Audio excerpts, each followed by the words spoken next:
Welcome to this episode of the Good Leadership Podcast. I'm your host, Charles Good. Today, I'm once again joined by Gabriel Reilich, a visionary storyteller, strategist, and head of content and creation at Upworthy, whose work has helped redefine what uplifting media can be.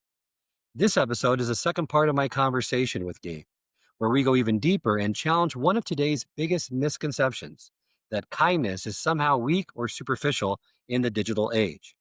We discuss why authentic stories of decency don't just restore our faith in humanity, they mobilize it. And we unpack how the Upworthy team transforms everyday acts of kindness into contagious, purpose-driven storytelling that sparks real-world change. So let's dive into part 2 of my conversation with Gabriel Reilich.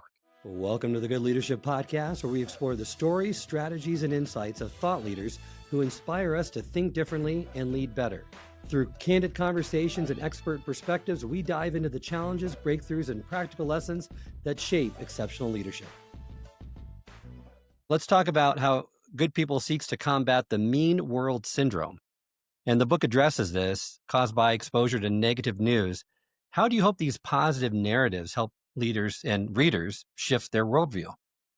Yeah, so the mean world syndrome is a media theory coined by George Gerbner in the 70s. And it basically says that the information that you digest, the media that you consume, can affect your worldview, which seems like pretty true on the face value of it. And it can have real physiological effects too. So if you're constantly being shown reasons to think that people are untrustworthy, that they're violent, that the world is a dangerous place, you are going to start thinking that people are untrustworthy, violent, and the world is a dangerous place. Now, that is partially true, right? I mean, nobody would say, no, go out there, everything's fine, and never pay attention to what's going on around you. But the converse is also true. There is a lot of good stuff happening too that doesn't command the same attention, like we've talked about. The danger that comes, that I was thinking about is like, okay, well, if you start digesting that information and it colors your belief, and then you start moving about the world in a way of distrust and anger, then it becomes a bit of a self-fulfilling prophecy.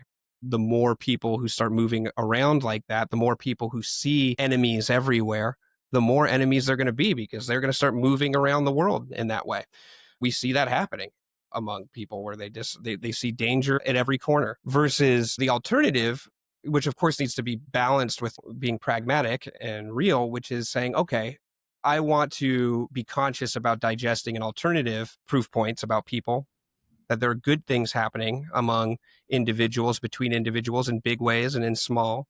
I'm going to let that color my understanding of people. And then when I carry that out into the world, I'm going to interact based on that feeling. And it doesn't need to be so clinical. It's genuinely a feeling that you get inside of you and that you don't have control over. I think a lot of people can probably identify when they've been really stressed or bad things are happening and they get cut off in traffic, and you may flip the lid as a result. Versus maybe something great just happened. You had a really good interaction with somebody, you get cut off in traffic, it doesn't bother you. Or who knows, maybe you even slow down and let the person in, right? So that's like kind of like a small way of looking at it. But I think inviting that worldview in a conscious way and to let it have unconscious effects can be quite important. I've seen that as well, and how the internet really distorts reality towards fear, but positive stories can change that perception. And it's not about ignoring hardship, like you mentioned, but about restoring faith that kindness is the rule, not the exception. Right. So let's dig deeper.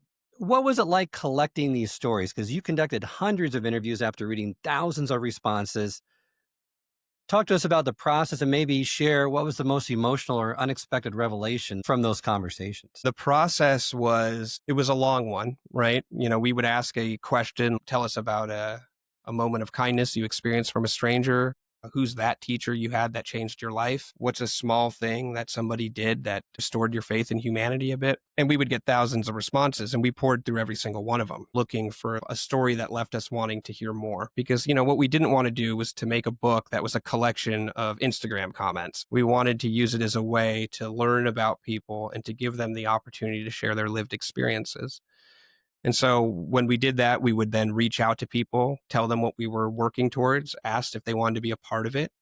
A lot of people said yes. A fair amount of people never responded. And so we kept working and working until we had, enough to create a 60,000 word book. And I think the most unexpected thing that came from it was just realizing how much people really have in common in terms of A, the desire to help people, and B, the desire to share that experience and not let it kind of like slip away without anyone ever knowing about it, because they know it's important. We can feel it. There's a weight to it. And I think that surprised me, that with some of the really honest and raw storytelling that is in this, that sense of wanting to share with the world didn't really dissipate, because it's a scary thing, putting stuff out there into the world, especially now. But people were really enthused about the idea of committing these onto paper. And the sheer vulnerability and honesty surprised me as well of these stories, and really looking at it from the emotional core, which wasn't just about the act, but about the courage to share the pain and the connection that followed from some of these stories in the book.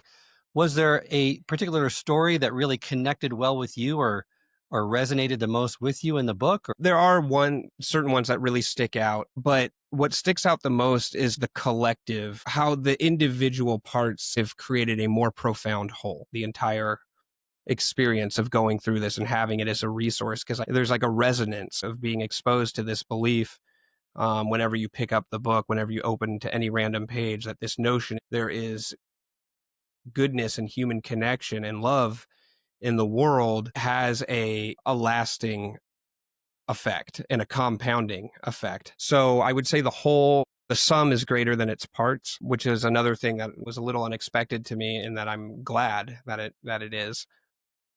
And then there are, of course, stories that stay with me. The story that closes out the book by a man named John, I think, perfectly illustrates that notion that we've been talking about what it means for a small thing to have the most significant impact on someone's worldview.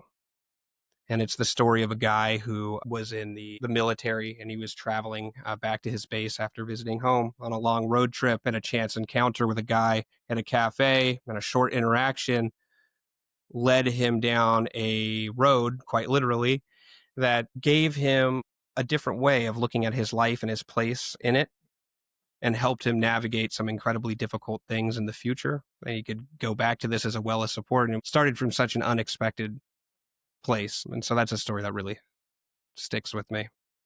I love so many of the stories in there, and you're right, the collective whole is really impactful. And you have longer stories and some spotlight stories. One spotlight story that stood out for me, I was on a weekly date night with my 5-year-old having fun chatting and eating. When I received the bill, another table had paid it and said to tell me that I'm a really good mom. Just, simple stories like that you really feel uplifted by, and realize there's good in the world out there, that people are noticing things that are happening, and people that are doing it well. It's a great thing to see, even if it's small. And I'm reminded that I actually had something like that happen to me the other day. And I went through this whole process, and I can't remember if I've been the beneficiary of one of those like pay it forward moments, but I was in line at In-N-Out Burger, and in the drive through and pulling in, the lines there are unbelievable. Very, very long, very, can be kind of an arduous journey to get your burger. But I was pulling in, and I was in the intersection, and another lady was trying to come in, make a left, and she was going to ended up blocking the intersection, and it was going to cause problems. I saw this, so I reversed. I let her come in front of me so that the intersection wouldn't be blocked and she wouldn't be like hung out there to dry. And she was very appreciative. I kind of forgot about it, but it's nice. And then when I got finally to pick up my order, which was a double and a pup patty for my dog, because I always make sure to get my dog a burger patty when we go there, the person told me, "Oh, the car in front of you paid for this," and I was like, "What? That's so cool."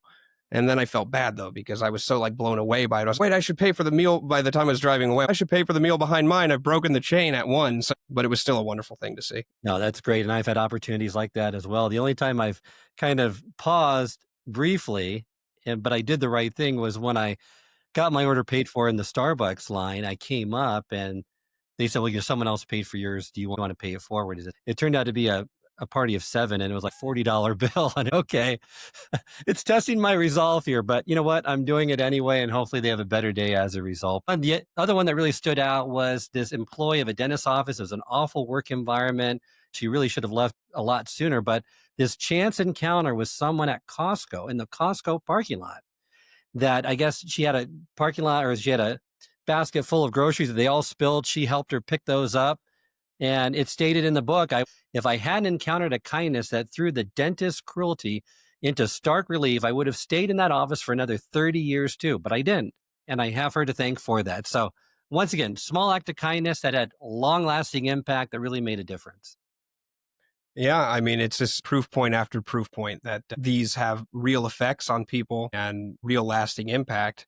The other thing is like, it's one thing to know that, okay, I can have this impact on somebody, but there are real physiological benefits as well to engaging in the world this way. Doing something for someone else is good for that person if they're receptive to it. You never want to like force help onto somebody who doesn't want to receive it, both for their sanity and yours. But if they are receptive and the time is right, then it's a very good thing, uplifting thing. It makes you feel better in the process. It releases oxytocin in the brain. It's been shown.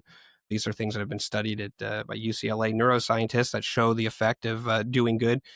But I think the most unexpected thing is that somebody witnessing that happening also benefits. So think about the people at the Costco parking lot. You know, maybe the person turned around from getting a $1.50 hot dog, praise be to the Costco hot dog, and saw this happening, and that made them feel great to see, oh wow, look at this person helping somebody else. That's nice. And that's kind of the hope with the book too, is that since there is a benefit to the observer of kindness and decency between people, that this book puts the reader in the position of that observer. Obviously, you're not doing a good thing for somebody else by picking up this book and reading it, but you are doing a good thing for yourself. You are treating yourself with kindness, and you are exposing yourself to stuff that has a mood elevating quality to it. Great advice. And is there any other advice that you have for listeners wanting to create similar positive impacts in their daily lives? They can witness it and see it and hopefully do it as a result, but anything else that you've seen that's effective in getting them to, once again, infuse some more positivity? I mean, I think about your audience and in the context of leadership. I think one thing that this experience of building the Upworthy Instagram channel and other channels has taught me is the importance of really seeing people, seeing them as people with their own lived experiences, struggles, things that are happening. And when you recognize that and you engage in a way where you're coming from that place and you want to learn about people and you want to be there for them in a way that you can be, or at least show curiosity, that can have a real positive impact on an organization. Now, in the context that I think of like the organization of humanity as a whole. If we can start doing these little changes at scale, they start small, but then maybe it scales up, it can have a change on society as a whole, how we interact with each other, how we see each other. In a business or a company or an organization, whatever it may be, bringing that in, having the opportunity for people to share their stories, their experiences, if they want to. Nothing's worse than forcing people to be like, all right, time to be vulnerable and talk about stuff. But to recognize when people may be struggling and to see how you can help can be really meaningful, and it strengthens the bonds within the organization. So my advice would be to move around with your eyes open, pay attention to what you're seeing among the people that you interact with. In my job, I interact with people who are on the front lines of social media every day. And I put it in those terms because it really is a battle out there. The amount of things that are being shared, what you're exposed to. And so I try to be attentive to the struggles that people may be undergoing as a result of that, and encouraging openness to talk about it, to take time away from it as necessary, and for people's well-being to be paramount over just day-to-day goals. Because if you're just too focused on that, then the long-term change that you're looking to make will suffer as well. And to really focus on starting small, it doesn't have to be large acts of kindness. Read someone warmly if you're the leader or you're an employee. Encourage someone, help your neighbor, write a supportive comment online, or just be more cognizant of when they need to be recognized or appreciated. Because I don't think anyone comes home from work these days saying, I was just too appreciated on my job. I got too much appreciation. It's those little acts make a big difference and can really help with engagement, can help Right. with productivity and all the things that you want to measure. But it first starts with that. Yeah, Charles, you said it. The appreciation is huge because people are out there, they're doing jobs, they're struggling to get things done. And in the context of KPIs and deliverables and quarterly results or whatever metrics may get lost, that, okay, behind each one of those is somebody who fought to make something happen or is fighting. And I think recognizing people in the moment, after the moment, or even bringing up a sometime in the past and being like, you remember when you did that thing? That was really great. Anyway, I was just thinking about it. It's going to leave people with a positive boost and probably make it more likely that they're going to want to continuing try to make a difference for the organization as a whole. And it's not meant to be manipulative in any way. It's just meant to be caring about people. Burnout is a real thing, no matter what you're doing. And knowing that people that you see, sometimes the folks that you work with, you see more than your spouse or your kids or whatever it may be. And to know that they, you have their back, that you see them and that you celebrate their successes and not just come at them for results, I think is an important approach to take because it has long-term benefits. And also, I see too with leaders, with everyone, it's difficult for us to receive kindness and appreciation. A lot of people deflect it. Like if you were to give me a compliment, Gabe, most people's reactions were like, oh no, Gabe, I don't deserve it. You're the best, or you did this. It's almost like rejecting a gift that was given to you. And you wouldn't do that if someone gave you a birthday present. The best response I found from talking to so many thought leaders and experts is just to say thank you and then to be quiet. Don't try to deflect it, receive it, and know that it was coming from an authentic place, and then move forward as a result versus trying to minimize it. I think receiving things graciously is a skill as well. And I think at the same time, you have to recognize that words are words, actions are actions. And so if you are constantly, God, but I give my employees and the people that I work with such positive feedback all the time. I tell them that they're the best. Well, maybe the telling isn't the problem. It's what comes after that. The how that appreciation is reflected. And is there any dissonance between the actions and the words? The words are important because it's where it starts, right? Absolutely. And an important point I think to make here too is action doesn't require a platform. It just requires presence and care. So you don't need a platform. You don't need to be an influencer. You just need to show presence and care with another human being and share some kindness with them. Now, I'm sure readers have shared how these stories have reached them in pivotal moments. Are there any interesting fan responses since the book's been released that really moved you? Yeah. I have been keeping an eye on the reception of the book and seeing the reviews that people are sharing, and they've been universally great. People saying, oh, this came to me at the right moment, or I really enjoy this. But then there's some stuff that I've read that I'm like, oh my God, like I never would have thought that this would be happening. And I read somebody left a note about how they read this. They would read stories from this book with their friend who was undergoing cancer treatment, and it wasn't successful too, the treatment. And so there was only so much time that they had, and that they took a lot of comfort from hearing these stories about people being good to each other. And to know that these experiences just existed in people's minds and then started out as a kernel on an Instagram comment and then turned into the book, then can be something that sits with people at such a important, intense part of their life. I couldn't believe it never crossed my mind that people would turn to it for such a source of comfort in that way. I mean, I had hoped that it would be a source of comfort. And as somebody who has been through that experience with people who are close to me, it really, really struck a serious chord. I know friends who have read it. Even one said to me, which I thought was profound, is it's restored my faith in humanity. So well done. Yeah, well, that's the old internet saying, faith in humanity restored, right? So Right. if we can get more people to say that, then I guess we're doing the right thing. Absolutely. If you could add one more story to a future edition, what kind of prompt would you use to solicit? Well, first I would say the story of human decency is always being written. So I would just encourage people to keep moving about the world in a way that invites more of these stories, because we need them. We need them badly, and we need the actions that lead to them among people. So I would say that this is a living and breathing thing that is being compiled here. And we have so many stories waiting in the wings that could fill any number of editions. And that's a really wonderful thing to see. From a very literal aspect of a question that I would like to ask, I want to know from people. I love the idea of the intersection of the ordinary and the extraordinary.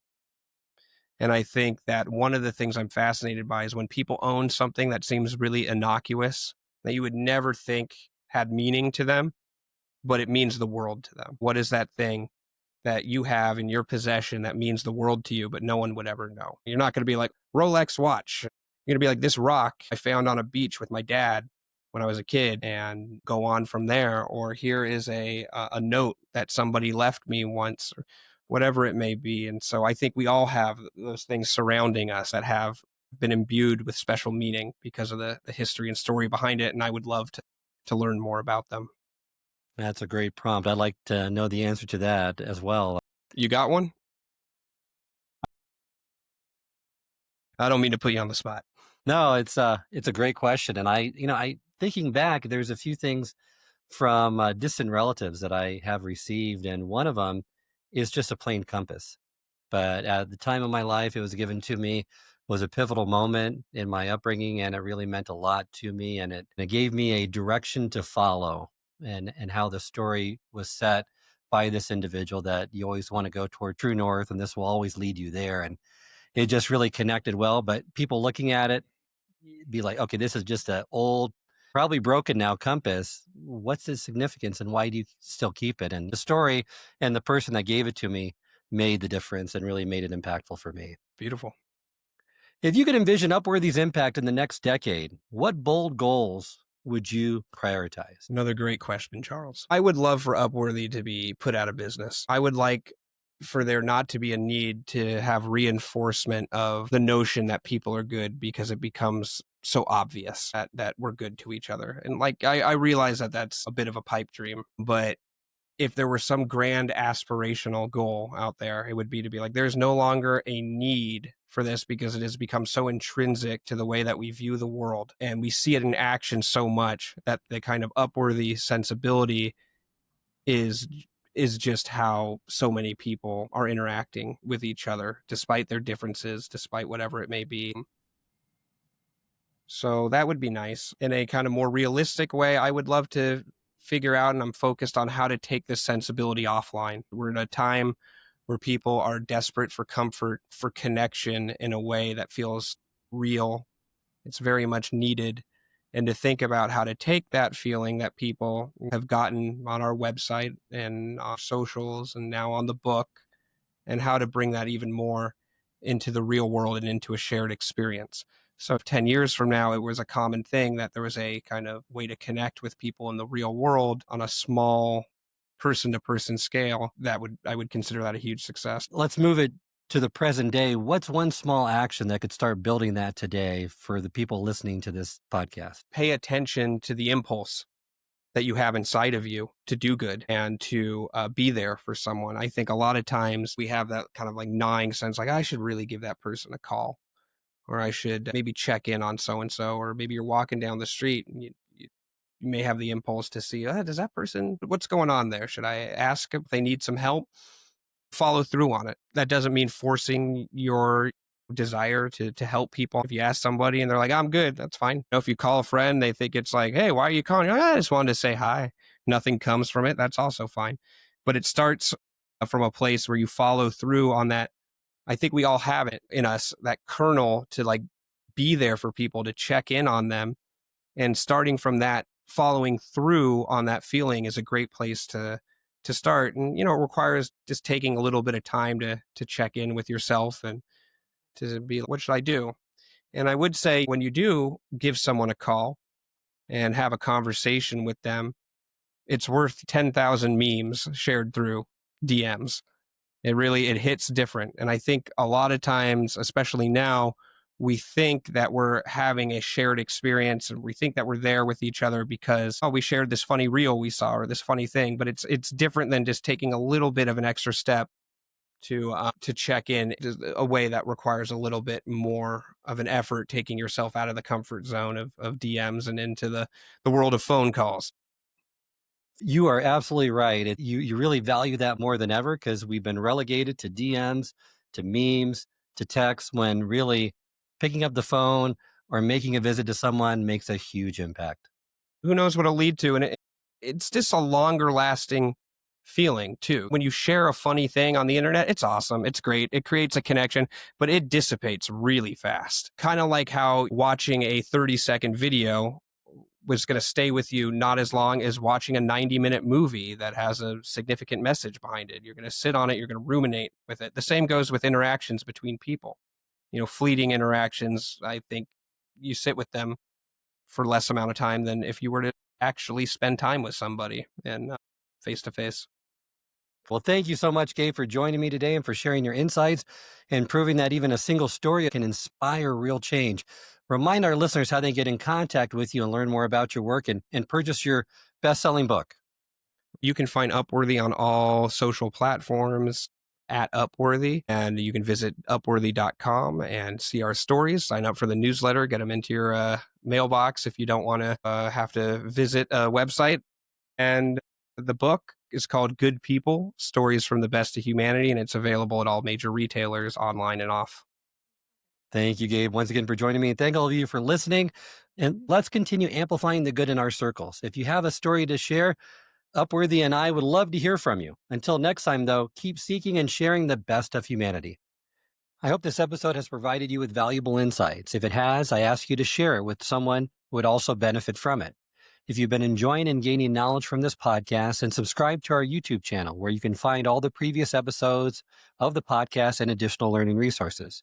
You can also subscribe to the podcast on Apple or Spotify and leave up to a 5-star review.